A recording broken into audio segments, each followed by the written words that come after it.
शुभ सकाळ समस्त को आज आमर आज बाबूंकर ऑफिस छुट्टी से आज आमर मूड है पखाड़ भात खावाई पखाड़ भात सांग को देखंतु भेंडी आलू भजा ता सहित बैगेणी आमती नॉर्मल आम ओडिया घर समस्ते तो साइड को पियाज आ लंका लुण टिके आनी था आज आमर गोटे पखाड़ पार्टी होची।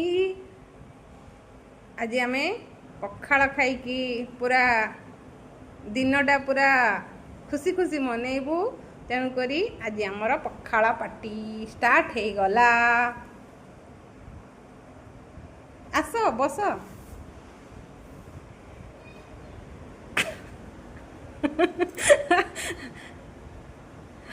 खाओ स्टार्ट करो।